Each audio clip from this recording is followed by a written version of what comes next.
this house and this land belongs to you. You bought it. Yeah. They're supposed to be out already. 8 o'clock, they're out. They were given 4 warnings. The day after he failed to return to the house he bought over 15 years ago, we met with Yitzchak Hershkovitz during his exhausting journey to get the law to enforce his right to his property. I came to Israel, and prior to coming to Israel, I was told there's a house for you to fix up, and you can live in it. I didn't buy it right away. Okay. I did an investigation to find out if the person that is trying to sell it to me is the real owner. The man was indeed the owner. An American had purchased it in 1972 from the heirs of the original Armenian landowner. Hershkovitz bought it in 1988. There was one problem. In the mid-'80s, Arabs intruded into the house. When Hershkovitz first brought it to legal authorities, they were afraid to do anything about it. She's there with permission of the Mukhtar. The Mukhtar gave her permission to live there. And therefore the holy Mukhtar gave her permission. She has permission to live there. In the United States, you know what they do with trespassers? They kill them and bury them, and they don't even mark the grave. For 15 years, Hershkovitz has fought for his property, which is registered under his name in the Land Registry Office.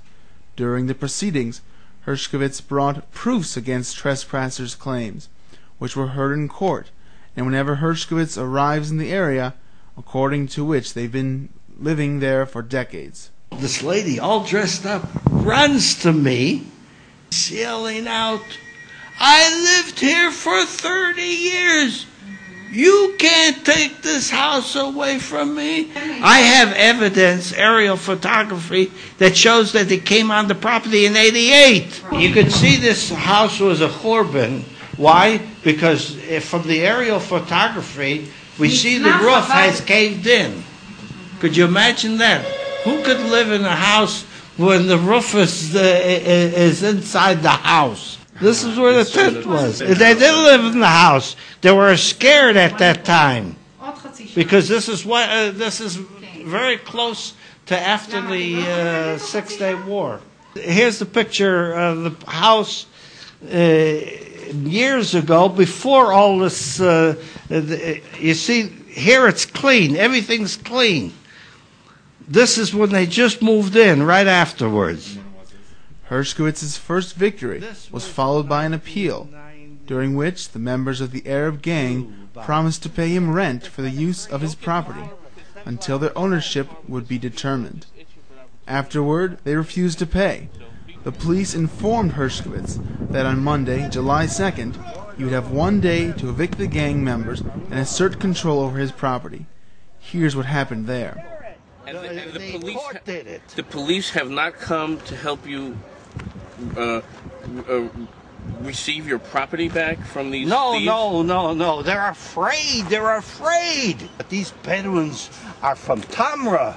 They're notorious for being killers. I was told not to go on my property. By who? By the police. Who told you not to go on your property? I cannot go on my property because it's dangerous. Hershkovitz arrives on the scene, accompanied by a group of men who are there to strengthen, assist, and even defend if need be. To improve their defense, the group has even equipped itself with dogs. The group went to confirm that the court order is valid. By law, the police are not obligated to assist in the execution of eviction orders unless the owners pay the police for their help in evacuating the trespassers. Police that arrived on the scene, however, preferred to prevent the execution of the court order. הבן אדם יש לו צו, הצו כתוב היום, מה הבעיה? מה הבעיה? לא, אני לא עושה דרמה. הבן אדם הוא מבוקר, הוא צריך עזרה. תקשיב לי, אנחנו נעזור לו, זה לא יבוצע היום. זה יבוצע היום! וזה יבוצע במועד. למה זה כתוב היום? זה לא יבוצע היום, אני מסביר לך. בשביל עצלונים! תהיה בריא, אדוני. It's probable that the day before the evacuation, the trespassers submitted another appeal against the court order, and at the 11th hour succeeded in delaying its execution. יש כרגע צו מבית משפט שמעכב הליכים.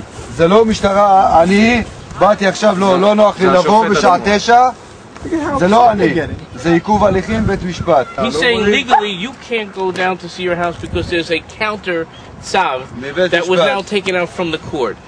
תוך 10 דקות הצו הזה יהיה פה, אתם בינתיים אף אחד מכם לא יורד לשם ולא עובר על החוק. אז קח את כל האנשים בבקשה אחורה לשם, אנחנו לא רוצים לעשות פה...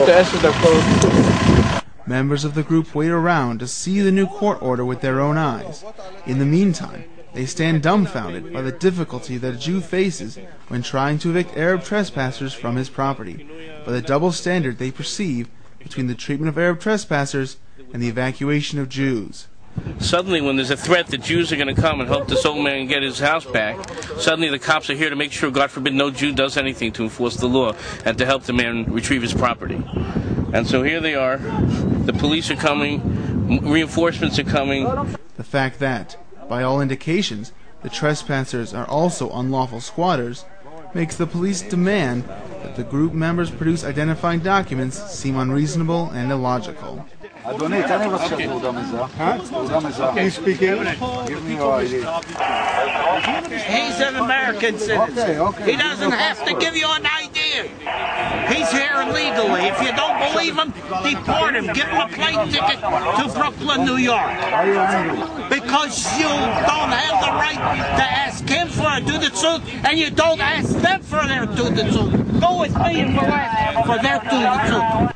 Ultimately, the only ones who were evacuated from the area are Jews. בבקשה תעזוב את המקום, אוקיי? אתה יכול לצלם אותי כמה שאתה רוצה, בדיוק? עכשיו תעזבו את המקום בבקשה.